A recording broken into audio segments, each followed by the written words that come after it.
各位观众朋友，大家好，欢迎收看5月27 AM 新闻，我是嘉豪。今日新闻导数台头先就来报连载。国内伫今仔日增加401个本土病例，也有268个是校正回归，另外又增加13个死亡个案。讲到第二批 AZ 疫苗已经有41万单，今仔日先拨出15万单，予各县市。另外 Moderna 疫苗也特别来到，明仔载就会到台湾。行政院苏贞昌表示，要提出纾困4点控，自由业、农渔民、劳工等等，都有机会受到政府的支援。新闻一开始，咱赶紧来关心国内疫情消息。今仔日武汉肺炎的疫情是增加401个本土病例，另外有268个是校正回归，也有增加13个死亡个案。指挥中心也针对着这个病例要解除治疗，做出新的规定。若准是无症头或者是病例较轻食，而且已经无再发烧超过1天，症头也较稳定，发病超过10天的人，会当改做是居家隔离。国内阁新增加405个确诊的患者，其中401个是本土的个案，4个是带病入境的。另外校正回归的本土个案有266个，拢总新增加671个。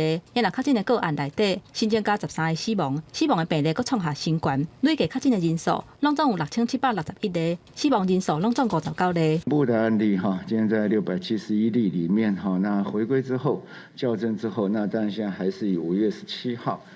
是为最高。这届新增加13个死亡的个案内底，大部分拢是60岁以上至90岁的社会人，而且有慢性病的病史。不过其中2个死亡的个案，一个是50多岁的男性，有主动脉剥离的病史；另外一个是40多岁的女性，要接触过确诊的个案，不过无慢性病史。因为轻症的关系，安置伫防疫旅馆。不过这个40多岁的女性，煞伫1礼拜内死亡。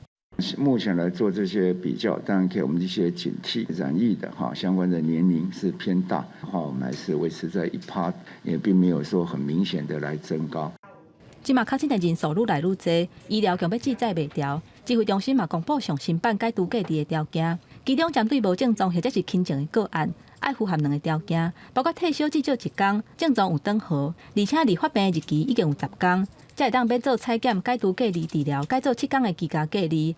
也若隔离治疗的个案，解除隔离的条件，除了以上2项以外，阁要做1届的呼吸道检体 PCR 检验的结果是阴性，或者是 CT 达伫30以上，就会当解除隔离，做7天的自主管理。符合这样的条件解除它是解除隔离治疗，但是从医院到集中检疫所返家进行居家隔离。所以在中间里面不得搭乘大众的运输工具。因为艋舺地区本土的病例一直出现，这波疫情的本土个案大部分拢有艋舺的活动史，但是中嘛证实会甲艋舺地区列做高风险的族群，而且注记伫个健保卡顶悬，强调讲这是为着要保护医护人员，也有民众的健康。包括中国旅游史、外国旅游史等等，我们也做了健保注记。指挥中心强调讲，健保卡特别注记是为了加速转诊，做出较好的判断甲治疗，这是防疫真重要的一步。也若民众质疑讲有防监视侵害着隐私，因强调讲，伫疫情过了后，就会依法来注销。记者综合报道。台大病院院长吴明贤昨伫面册顶头发文，讲台大病院的加护病房强要填啊，希望政府就要赶紧调动资源，也要让医护人员有才调对抗疫情，也就要避免病例影响到其他病症的医疗需求。指挥官陈时中也讲，台大病院甲和平病院拢伫咧艋舺附近，若准有重症的，拢会送到因遐，近日开始协调转到北京病院处理。平常时救人的病院竟然是公开化救人，已经新闻冲击湘北地区医疗能量，都从台大病院嘛挡袂掉。台大院长吴明贤伫咧脸书面顶发文表示，病院需要帮助。伊讲台大已经超收病人，报救护车是一直送来新的重症病患，就算是甲儿童加护病房该收大人，也是无够用。重症专业的医护人员无法度真紧都训练出来，也是无准备好，都来登场，更加危险。吴明贤是希望政府会当赶紧的时间内底来定出办法，所谓医疗院所嘛爱清晰、互信、共心，做伙来拍拼。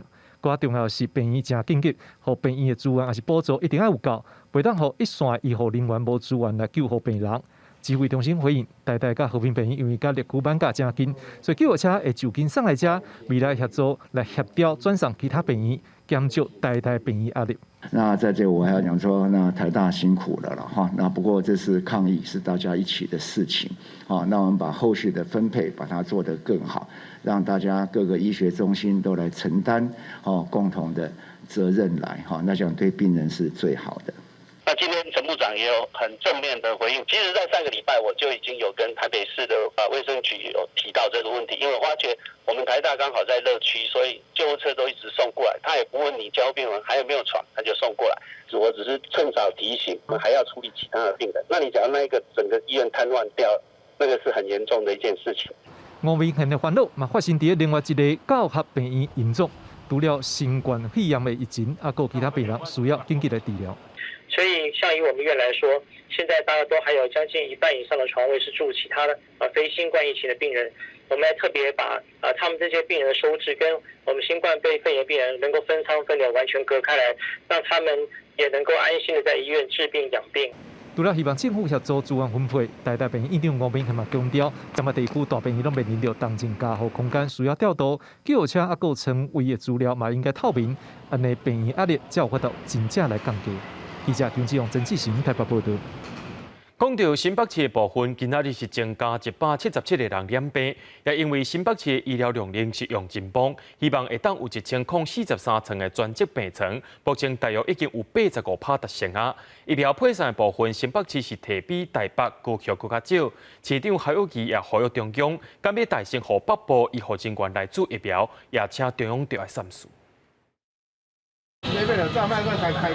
新北市政府将土城纳入热区防疫中心，市长侯友宜透早去视察，同时了解菜市的防疫，一直呼吁市民贯彻戒毒活动。因为新北市的本土确诊人数一直增高，而且各增加177人，校正回归146人，总确诊人数2608人。因为调查卡车当中发现有8成拢伫菜市啊，目前高风险热区有11区，棒球中区上严重，已向中央发挥，希望校正回归的速度应该较紧嘞。几乎每天都在校正回归，我们希望在校正回归的过程当中，速度能够更快，因为这当中碰到很多的确诊者，都来跟我抱怨，因为我们在地方的执行上就变成有落空、有空窗期。新北医疗量能极大，继续清空病房，目标专责病房1043床已经清空85，搁增加专责收治 ICU 67床，要用来抢救重症患者。安尼过程，互侯友宜对病人感觉真抱歉。因为原有收治的病人，一下子要让他转换到其他地方去，对大家来说，这是一个非常痛苦的一个决定。我也对。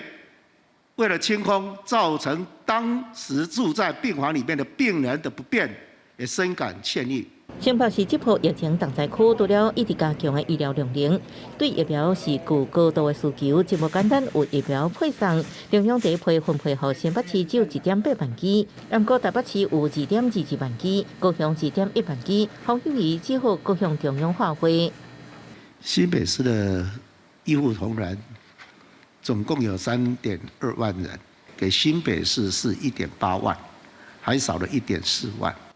当然，我们尊重中央的分配，不过如果疫苗有多，特别也麻烦中央做重点的一个考量。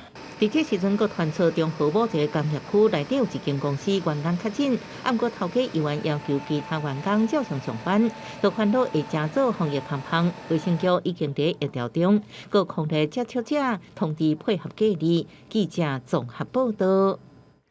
台北市长郭文哲伫今日表示，讲台北疫情遐严重，伊未来会甲重点放伫咧做快筛。另外，中央要拨22000ton AZ 疫苗予台北市，市政府也讲会拨一半予专责病院。不过，这款疫苗数量敢若会当予6成的医护人员使用。拜托大家不要再增加医疗体系的负担了哈。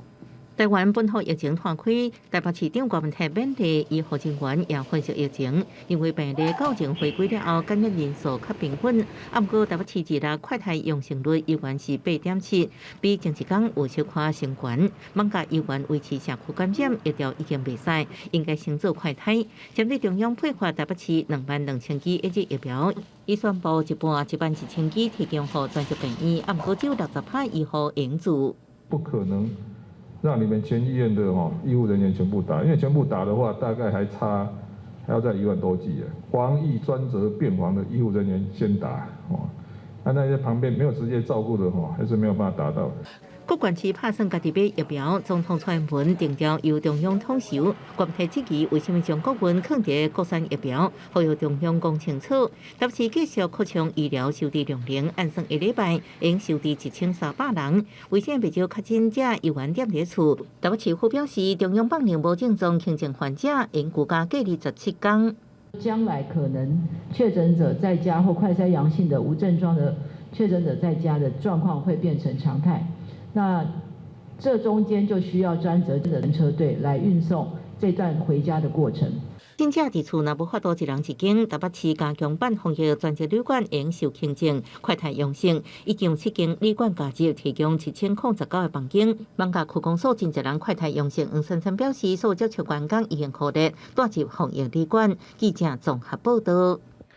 讲到台北市警察局文山1分局警告一名员警来确诊，目前已经有5个人染病了。警察局表示讲会安排分局266个人进行快筛。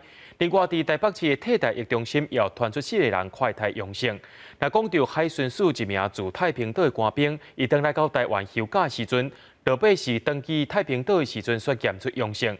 海巡署也随派出有负压隔离病房的家己男，甲伊的人再度回来。枪击警官针对办公室加强清消，台北市警察局文山1分局疫情团收，各有1名警员 PCR 检测阳性，警察局证实，目前已经累计有5人确诊。为了避免疫情扩散，将争取全分局266人进行快筛。此外，台北市替代役中心也传出有着病状况，有4个人快筛阳性，3位是替代役男，其中有2个人是伫网甲区公所上班。目前为止，就有3位役男，还有1位职员是初筛是阳性。那我们今天早上已经请了厂商，已经做了全面的消毒。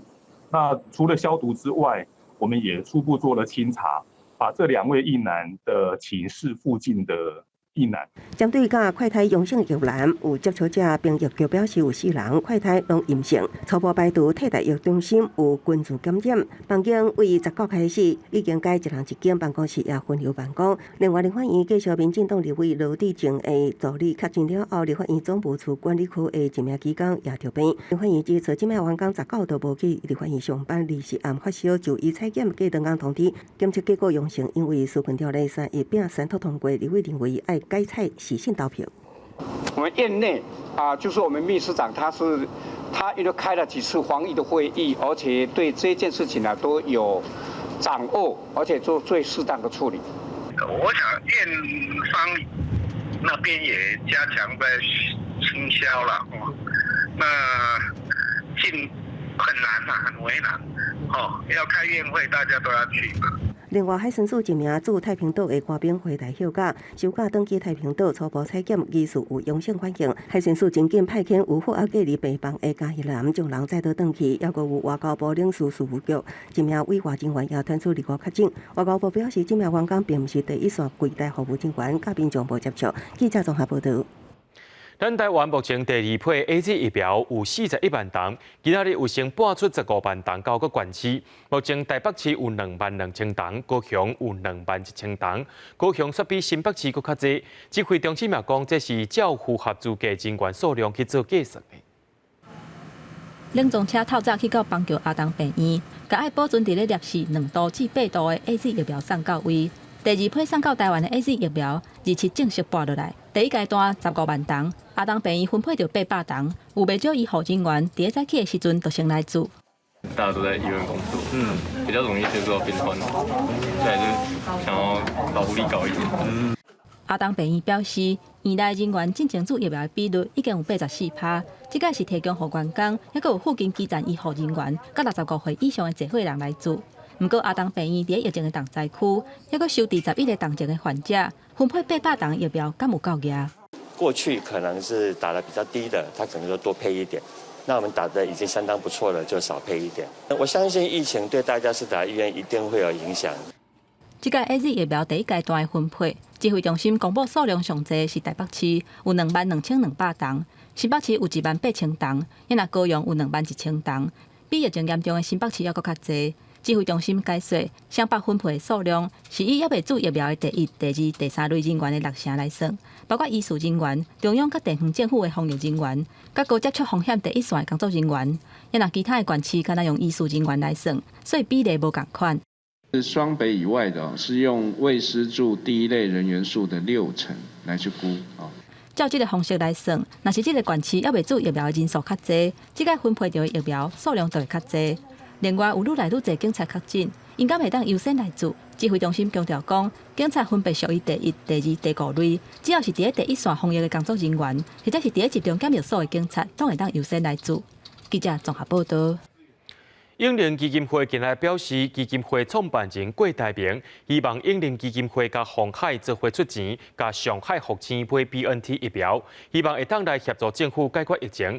不过，卫福部长陈时中今下晡表示，台湾自从伫咧去年8月就甲德国 BNT 原厂来制接，双方讲袂成，毋是合约问题，拢是合约以外问题。传出郭台铭有意透过伊所创办的鸿海还有英灵基金会合资来向上海复兴来买德国的 BNT 疫苗。英灵基金会执行长刘幼彤证实，郭台铭认为讲即摆疫苗无好买，希望为国家争取寡些疫苗。不过团敢会牵涉到对方政治来的概念。刘幼彤澄清，这是商业合作问题，甲政治无关系。复兴呢，跟原来 BNT 还有所谓的美国辉瑞，他们是一个商业合作的关系。在研发时期，事实上上海复兴就已经参与了，所以其实这个是一个完全的商业合作结构，跟其实政治力并没有太大的关联性。对着各界关心，敢要引进 BNT 疫苗，但是中嘛第一届来参考政府过去甲 BNT 原厂的接触过程。但是中透露，为去年8月20号开始，就甲德国原厂来谈判，其中嘛代理商来接触。11月11号甲药厂是网络会议来讨论技术资料，还有相关问题，一直到12月31号由 BNT 来提供合约最后的版本。卫福部嘛将这份合约伫今年1月6号来报行政院同意，迄一天就马上回复这药厂这合约的签名影像的档案。1月7号，双方就就合约面顶对着新闻报道的限制来交换意见，并且提供给对方新闻稿。不过对方1月8号一开始是同意所有内容，不过4点外钟了后，佮马上来反悔，讲希望甲新闻稿面顶有讲到咱国家安尼字来改掉，咱嘛马上甲这两字改做是台湾。不过 BNT 伫1月15号佮发文讲因为调整疫苗供应的时间，所以签约佮要延后几礼拜。但是中认为这问题拢毋是伫合约内底。好，那最后为了一点点的问题或是什么，我不知道。好，但是我是感受到，以双方在谈里面，就这合约已经确定的，不是因为合约内的问题，而是合约外的问题。但是，中嘛表示是有人真正有把会当引进疫苗，安尼时间要真正紧，准备相关资料，甲政府来联络，也无完成相关的申请的流程了，可能政府即马将3000万剂疫苗都已经到货了。记者张志勇、曾志新台北报道。讲到疫情当咧滚价，影响到产业甲劳工，行政院长苏贞昌表示，要提出纾困4点控，个人纾困补贴的部分，就亲像一寡接客是无固定头家、导游、计程车司机等等，会当发3万块；农民渔民是1万块，上紧伫6月初4就当发放。另外10万块的劳工纾困贷款会继续办理。苏贞昌也讲，企业员工的薪水补贴直接用2万块做补贴。我们的社会不容许有哪一个人因为断了炊，他自己孤独在家里，最后没有任何人照顾。疫情继续升悬，冲击各行业。行政院长苏贞昌27日宴会表示，即马要开创这种特别预算经费上限调悬到6300亿，送到立法院，30日通过特别条例，6月初4会当先发放的就发放。我们有一些准备，把我们的这个粮仓打开。来救济这样需要的民众。院长也只是说，以去年的相关的一些机制作为基础，需要微调就微调。国发会提出的纾困4点控，中计收入户增加4500，既然纾困1至3万，自营工作者3万，农渔民1万，假期渔工3万，导游、领队、甲客运车、游览车司机等3万。受影响产业补贴将款认定，按员工人数补贴薪水，逐个月2万，劳工纾困贷款10万延续，会当予50万名劳工申请。行政院长苏贞昌也伫会中裁示，企业员工薪水的补贴应该直接以2万做补贴。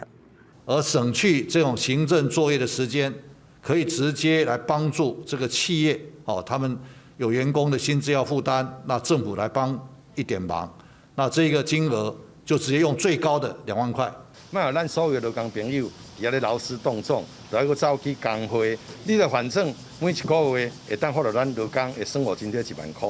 全国总工会理事长陈杰表示，去年纾困有设立全年所得，劳保投保金额上细限才会当申请。为了避免申请纾困造成关注，建议中央直接发放疫情劳工津贴，逐个月1万，疫情期间搁免纳劳健保费。记者综合报道。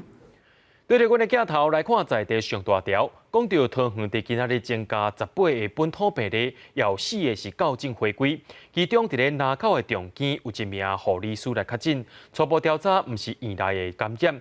桃园到达一共284个这个本土病例咯，这做是湘北地区以外第3严重所在。市长郑文灿也强调讲，桃园市除了继续支援湘北受确诊者以外，桃园也袂当算是疫情的热区。环保人员针对真济间药局车站大消毒。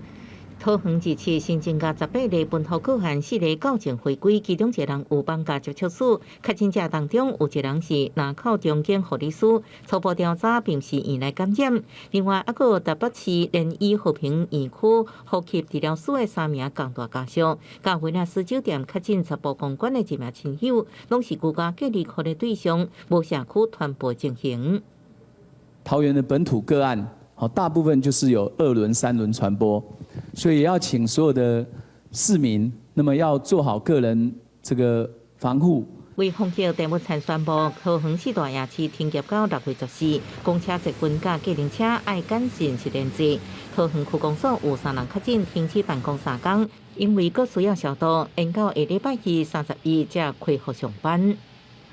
桃园区公所 A 栋、B 栋都继续进行大消毒，那明天静置1天，所以这个恢复上班的时间为下周1。指挥中心第一批15万剂疫苗，桃园分到18000剂。郑文灿强调，会予医护甲警消人员优先来做。我请卫生局统筹，那各单位造册，那希望在这个3天左右，能够把这18000剂都能够施打完毕。桃园大型医疗机构机关收治湘北确诊者，持续统计，全市收治189个病人，116人是市民，其他是湘北市民。其中防疫所500多间，50间是市民使用，其他来自湘北。对桃园市正做湘北以外第3名重灾区。郑文灿特别强调，桃园市还未达到热区的程度，请市民放心。记者综合报道。基隆伫今仔日增加15个确诊病例，其中3例和小姑娘小食部的群组感染有牵连，也因为小姑娘的群组感染范围拓过较宽，市政府也锁定4间小食部进行调查，发现到小姑娘这间店的负责人唔但传染给老爸以外，连小弟甲姊夫因2口走，规个家族啊也拢有10个人确诊，也变作是家庭群组感染。基隆小姑娘的小肠部群组感染佫扩大，确诊的335例，不止传染给家己的后生、消费者、甲男性朋友、甲朋友的囡仔。负责人5772例确诊了后，除了传染给爸爸以外，小弟甲姊夫2家人全部确诊，姊夫的太太甲后生、甲小弟的太太3人自持确诊。5772例家属总共是10个人确诊。外部引进来之后进到家庭里面，然后传染给所有的一个家人。我们已经发现有好几个案例，几乎是全家确诊，所以形成了一种次级传播。伫外口被传染了后，正做家庭群组，基隆2次佫新增加15例本土个案，其中3例是甲小姑娘小食部群组有关系。员工335例要去金水湾小食部工作，金水湾小食部的负责人甲金水湾各有关系。金水湾41例人员当中有3人失联，金水湾有9人失联。另外，快乐城小食部2日出现员工确诊，是5981例，也有1位同事为放假来基隆上班，市府扩大锁定这4间来调查。那如果你曾经在这4个场所工作，或者是在最近曾经到过这4个场所去消费，请你勇敢而且尽速的跟我们防疫单位、跟卫生局来联络，尽速的配合筛检。因为伫小姑娘啊工作的3835并无完全交代行踪，经过调查，1伫13到15到台北行天宫大东区甲金山这所在，会继续追查感染源。因为基隆市也提出补助甲纾困方案，补贴受疫情影响民众，也有中央发的3000剂疫苗已经到位，按算3天内自还。记者综合报道。中华伫今仔日增加13个本土病例，卖水果的传播链阁增加7个，同一个传播链已经有90个人确诊咯。那讲到南投婚林苗栗，拢是增加1个病例。苗栗这个个案是甲朋友伫咧凉亭仔聚会，伊无挂喙暗，才去互喂着病。经过调查，也发现讲伊根本拢无伫咧挂喙暗。中华县长王惠美公布27中华新增加13个确诊的个案。目前中华县总计已经有124个确诊的病例，其中卖水果的这个传播链又搁新增加7个人，累计到达这个传播链目前已经有90个人去喂着。那这里面有4例，就是我们当初匡列的居家隔离者，那他发病了。那这个居家隔离者发病是我们可以掌控的，因为基本上他遵守这些居家隔离的规定，他传染不会传染到他家户以外的范围。所以基本上像这样的一个个案是完全是可以控制的。叶监督表示，虽然传播链还搁伫扩大，不过27确诊的个案内底，有5例是已经互科列做居家隔离的对象，表示扩大科列会当控制疫情。另外，也有2个感染源还搁伫调查。也若南投县是有新增加1个65岁住伫草屯区的病例，虽然无法度证实甲东方红时尚会馆有关系。不过，县府评估，这个确诊者的疫调有困难，所以因按算伫咧重点区域，会搁增设体检站。我们是调查疫调的时候，有一点时间往后推可传染期的那个，他没有在表示里面，在这个可传染期里面，他没有表示说他有去过东方红。也若婚林新增加1个个案，是去为北部转来婚林做伙大的情某喂着的。也若苗栗嘛新增加1个个案。苗栗县卫生局表示，这个个案是和因朋友伫凉亭仔泡茶聚会的时阵，因为无挂喙暗，才会去互喂着。凉亭他们是有一群的朋友在那边休息啊，聊聊天那当时呢也没有戴口罩。苗栗县卫生局目前科列11个人，居家隔离的有7个人。不过，这个个案为16至24的行踪全部拢无挂喙暗。相关的接触者甲行踪还搁伫咧调查当中，嘛赶紧甲相关的场所做户外清洁甲消毒，避免疫情搁拖开。记者综合报道。讲到台中泰安国小幼儿园的传播链继续伫咧看开，市政府也宣布讲27增加10个本土病例，其中有3个拢是甲幼儿园传播链有牵连，目前也已经有16个人确诊咯。那讲到 AZ 疫苗部分，台中有摕到17500吨，不过市长罗秀燕却认为讲上班也伤少啊。台中市环保局用无人机不过学校每一个所在，为空中做大消毒。虽然已经伫泰安国小妇幼校区清洁消毒几啊摆，不过市长罗秀燕27说明讲，泰安国小妇幼的传播链还阁伫咧扩大当中。幼儿是3位，那幼儿园的老师是4位，小学生是3位，那另外还有这些幼儿部的家人那么有6位。台中市27新增10个本土确诊案例当中，有3例甲泰安妇幼的传播链有关系。累计到达已经有16个人确诊，其中包括1个也无暗号的幼稚园学生家长。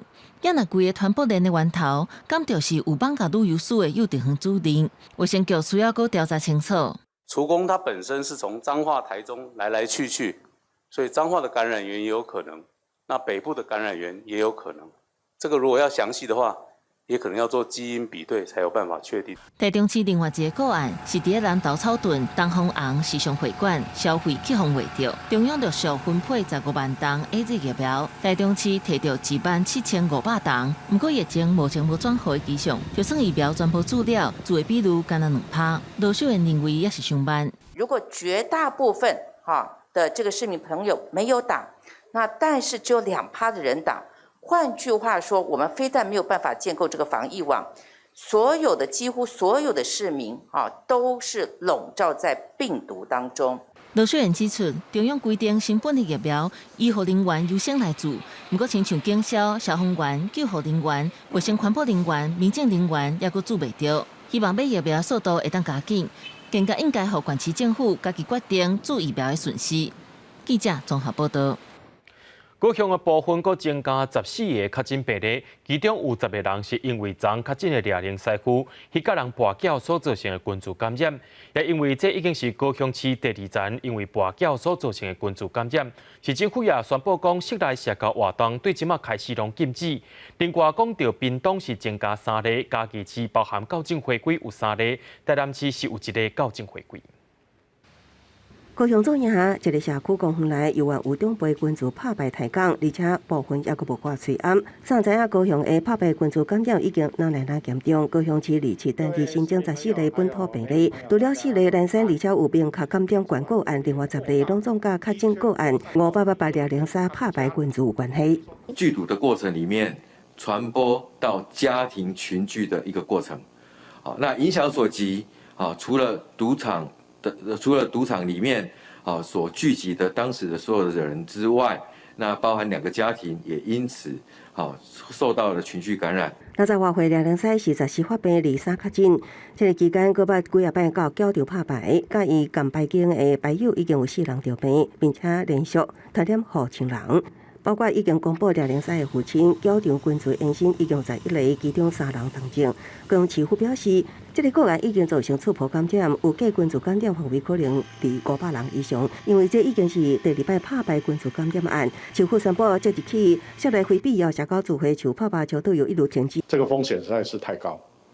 你面对面，你咧拍麻将，这遐近，大家遐喂，规个拢得。喂，甲规拢着，等于搁传互其他咧厝的。屏东新增3例，其中2例6361，252例是进前确诊个案家庭群组感染，另外1例是高雄确诊保险馆的同事，5月2日采检阴性，也毋过继续出现症状2采确诊。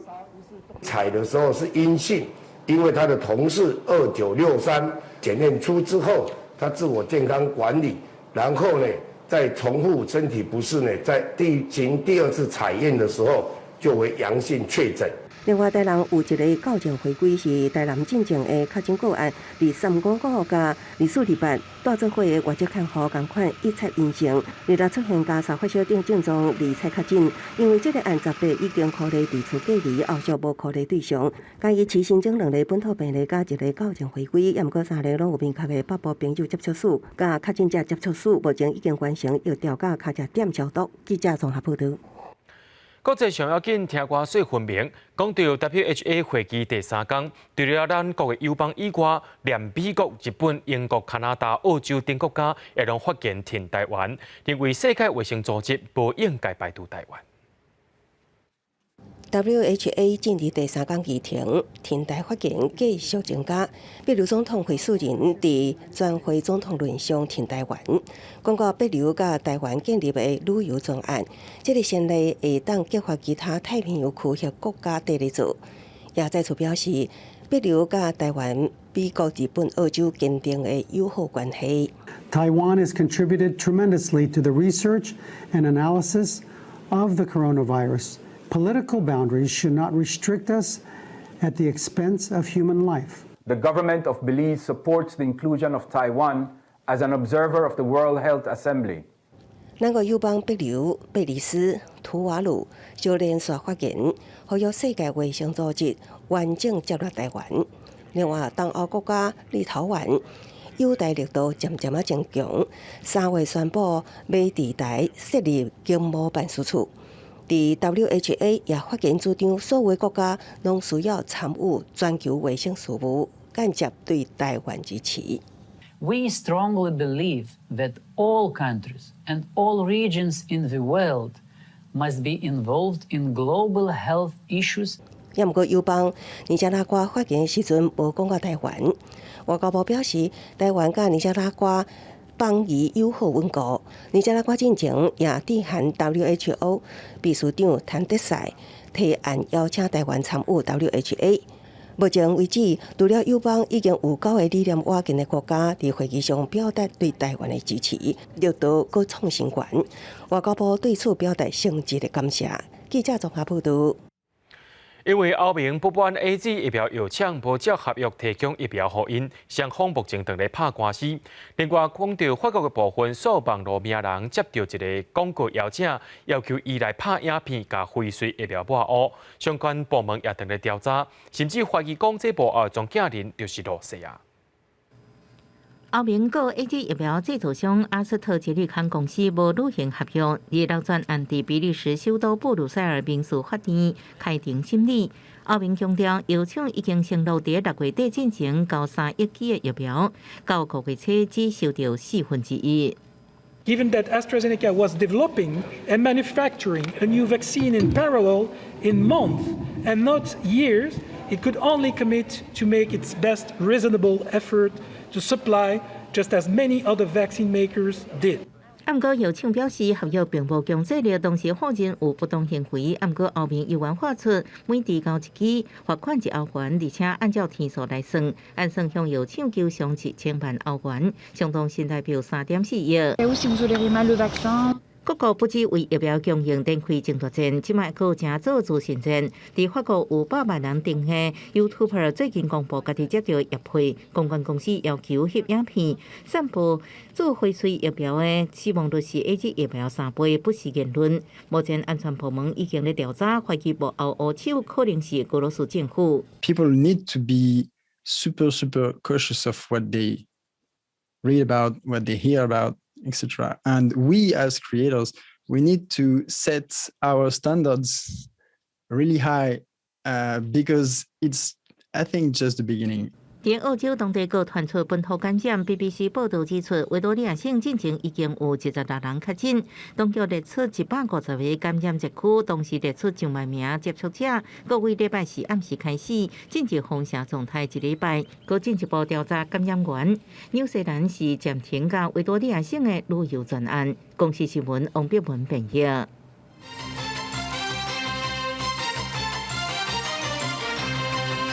讲到咱台湾疫情正在滚假，政人也希望讲进口疫苗赶紧来到台湾，互民众来做。中央流行疫情指挥中心伫今日暗时表示，头一批 Moderna 疫苗15万丛，伫咧半暝的时阵会对卢森堡起飞，经过杜拜到台湾，按算伫明仔载下晡3点50分的时阵会到桃园机场。确定就是我们第一批的 Moderna 疫苗15万剂。那等于是明天明天的清晨，从卢森堡起运，那预定明天下午大概4点左右，3点50，抵达桃园国际机场。那这大家都知道，我们这个 Moderna 我们的合约大概是有505万剂，那接下来还是会陆陆续续的来到。指挥中心表示，这批疫苗若准完成通关程序了后，会赶紧完成检验的作业，放伫咧零下20度，会当保存6个月，会透起升来提供予医护人员等前线的防疫人员。那照临床试验的结果，每一个人爱住2丛，这2丛住的时间爱过28天以上，保护力会当到94%。今仔日下晚新闻有关有替咱观众朋友整理各县市本土病例数量。今仔日新增加本土病例有401个，也有校正回归266个病例。其中新北市上介济有177个，台北市有130个，桃园市有18个，基隆有15人感染。高雄有14人，彰化县有10人，台中市有7人，花莲有6人，宜兰、新竹县拢有5人，台东有4人，屏东市有3人，嘉义市、连江县拢有2例，屏东、南投、云林拢有1例。另外，死亡个案增加13例。目前，咱台湾计共已经有6761例本土病例部分，已经有5584人感染了。讲到咱台湾全国进入到3级警戒，不过台中警方自告是抓到7个人因伫咧汽车旅馆内面举办毒品 party， 行为犯法，也该移送法办。另外，云林警方也查到一个猫仔警有人伫咧违法性交易，警方也依法甲因办理。这间楼下啦。2号暗时，警方来台中西屯的一间汽车旅馆，查到3个男性、4个女性，拢总7个人当咧食毒开 party。唔但违反毒品危害防治条例，嘛违反全国3级警戒，室内袂当超过5个人群聚的规定。台中市管理局按照传染病防治法，对群聚的7个人，各开罚上重30万块。汽车旅馆甲负责人按照毒品危害防治条例，各罚上重100万的罚款。这类行为也严重违反防疫期间不得群聚的规定，我们马上移请市政府管理局对这7名民众处以最高的罚则。各有分龄的警方，伫半暝伫分龄当时一间暗间啊，当场查到38岁姓柯的男性，佮56岁姓张的女性违法在做性交易，边仔佮有一个55岁姓张的违法性工作者，嘛承认有在做交易。专案进行了后，环保卫生局做裁罚。东市分驻所由许所长率员，在嘉邦北路查获嫖客及私娼共3人性交易案，皆坦承不讳。本分局依法已由相关主管机关裁处。警方表示，中央流行疫情指挥中心宣布，全国3级警戒延长到6月14日，唔但要求有毒产业必须要暂停营业，嘛要停止室内5个人以上、室外10个人以上的聚会。为着要防止相关的行业成为防疫的空棚，会积极来查办。若是查到违法的行为，会对业者、现场的人员、佮有消费者依法来做裁罚。记者综合报道。疫情当咧严重，唔但医护人员带头当，连警察也爱支援疫情相关的工作。就有警察人员爱穿归属的防护衫到现场维持安全。热天时啊，热翕翕，有影是汗流浃滴，汗到规身躯。防护衫包甲麻徛伫烧热的日头下，免偌久的时间，规身躯已经冻落落啊。唔但安尼，警察佮面对当地居民抗议。因为有的民众无希望快筛站设在附近，敢会影响到家己。说实在话，是确实蛮闷热的，但是为了市民的安全，还是需要以身作则。会不会觉得说工作压力蛮沉重的？多多少少吧，但是毕竟这是全国性的疫情，也只能大家共体时间了。天气愈来愈烧热，防疫人员嘛愈辛苦，医护人员嘛感谢。好佳在有警察斗3工，采检的工作才会使顺利进行。我相信他们就是一个安定的力量，它会让他觉得更稳定。那如果发生外面有什么争执或是冲突的时候，我想警察同仁在这边会让我们的动线跟我们整个的秩序会更加的平稳。疫情期间，警力的负担大大增加，嘛更加辛苦。警方表示会继续为民众服务，嘛希望大家会使遵守防疫措施，体谅第一线警消医护人员。记者张君和新竹报道。最近有民众伫咧防疫旅馆或者是伫厝隔离却雄雄死去的消息，其实真侪患者看起来拢真正常，其实因血内面的酸素高度已经出问题。指挥中心今表示，拍算要甲血氧监测列入去居家个案的这个确诊个案的居家评估项目，目前也已经买3000多台血氧机，要予隔离的民众使用。疫情升悬，真侪确诊者看起来正常，其实血氧浓度已经低到道红顶。为了避免这类的欠氧，医生建议会当买血氧机伫厝监测。一般人血氧数值伫97、98以上，只要降到94就有危险。若讲低过90以下，就是严重欠氧，恐惊呼吸衰竭。不要把那个呼吸急促或吸不到空气的一个这些症状呢，把它当成一般是感冒的症状，忽略了它的话，就可能会错过了紧急治疗的时机。你如果测起来是94、92以下的话，就表示说是比较快要呼吸衰竭的一个前期的，就赶快要就医。医生表示，肺部发生疾病时阵，吸收氧气甲排出二氧化碳的能力会受影响。也毋过新冠肺炎却无相同，无症状也是轻微感染者伫初期，心脏也阁有能力将血液送到身体尾流。也毋过病毒会慢慢互身体欠氧，所以初期袂感觉喘气困难。也毋过部分患者会渐渐感觉真歹喘气，也是感觉胸腔郁闷，呈现稳型欠氧的状态。医生提醒，若讲喘气急，走路也是爬楼梯喘袂过来，就要提高警觉，随就医。疫情指挥中心也建议将血氧监测纳入确诊个案的地处评估项目。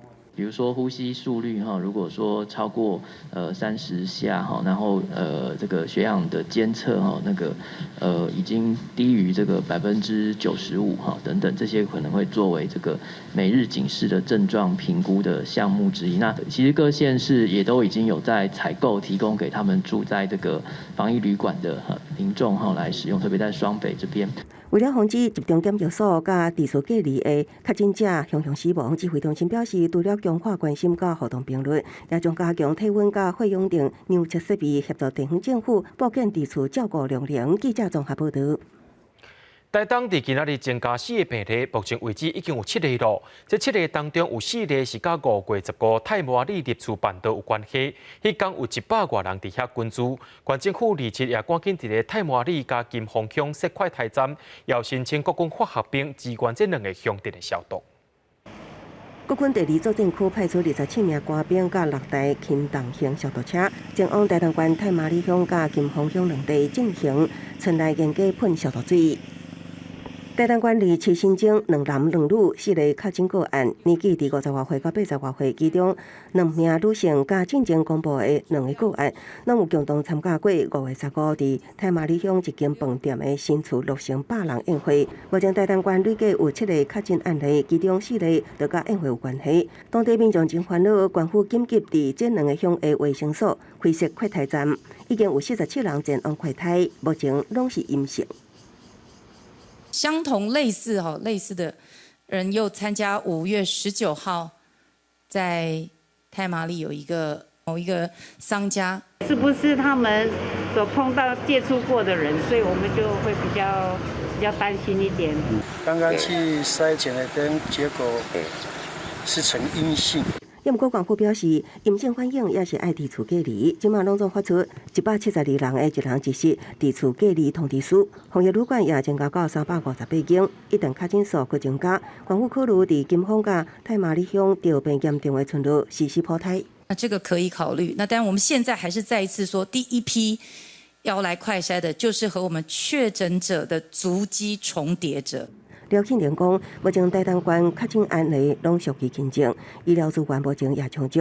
玻璃台东病院已经加做专职病院，29个清空病房，请民众唔通搁前往看诊。另外，台东县消防局也伫卑南大埔成功关山成立防疫专职救护队，协助调病民众送医。记者综合报道。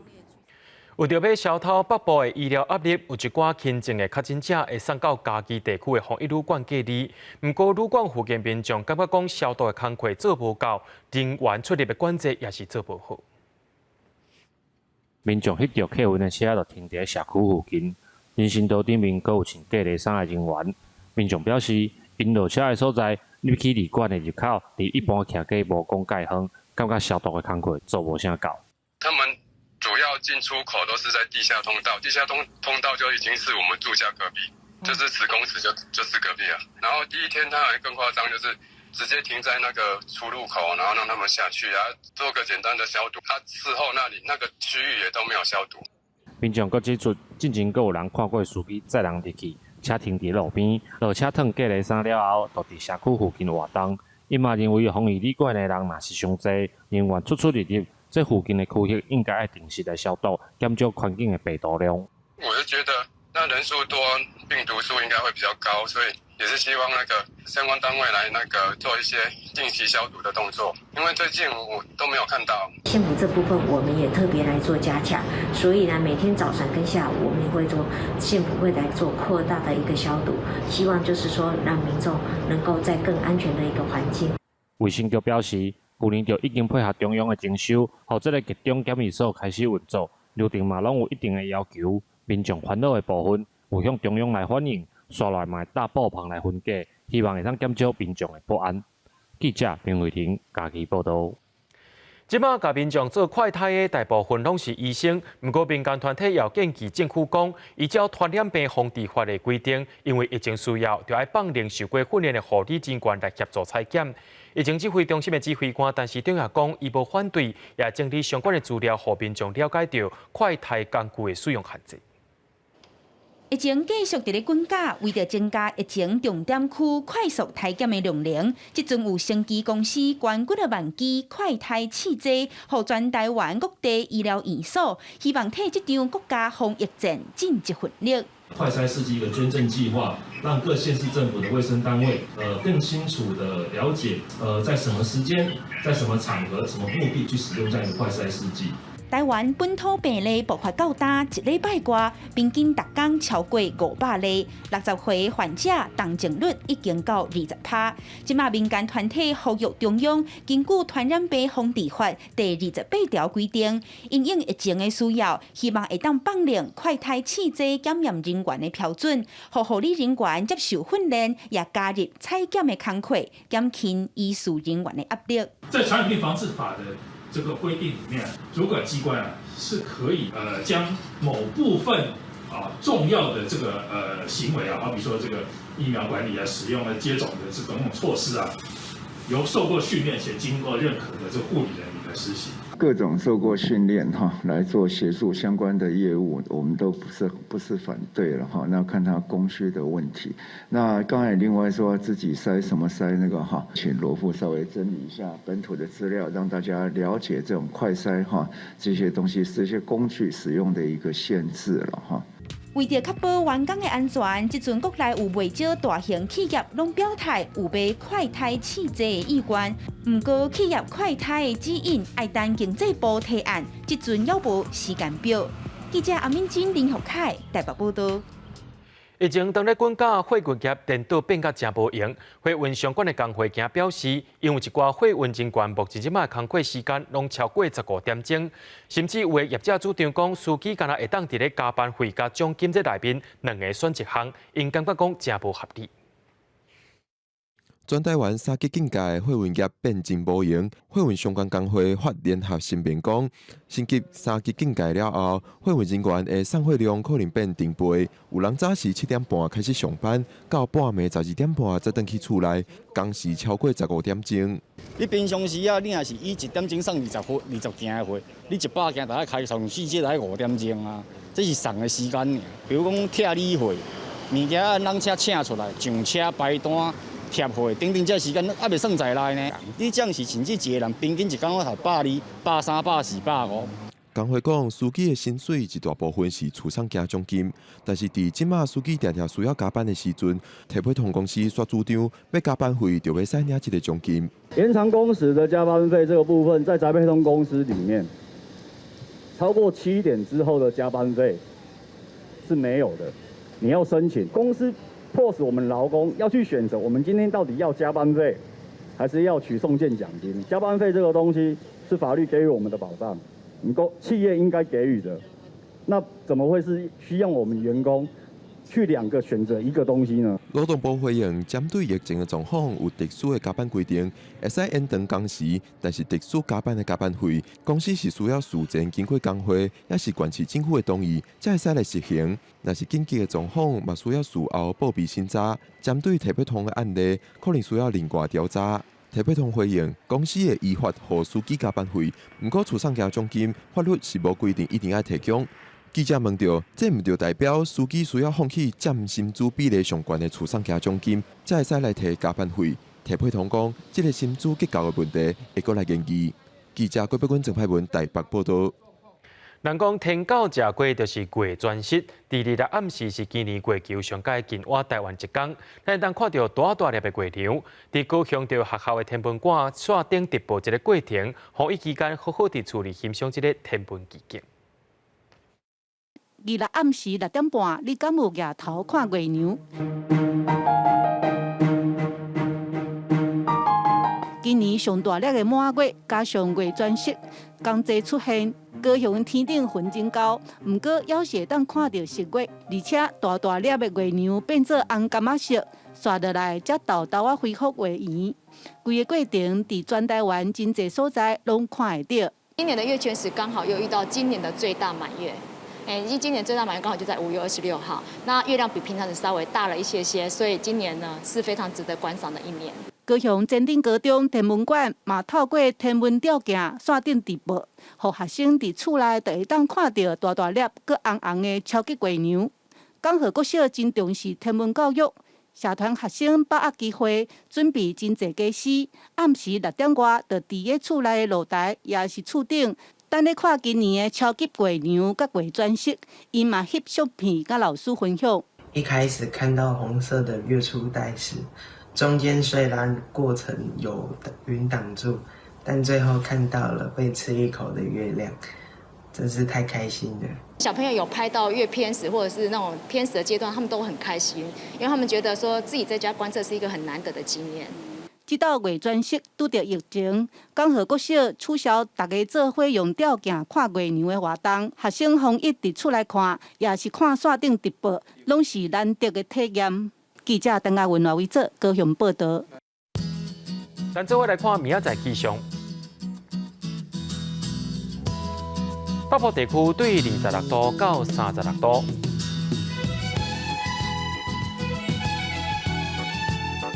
中部地区对26度到36度，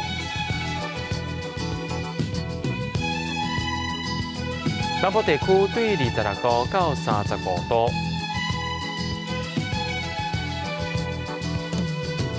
南部地区对21度到34度。咱来看外岛地区，对22度到33度。感谢各位观众朋友收看今日 AM 新闻，我是嘉豪，咱明仔载同一时间再会。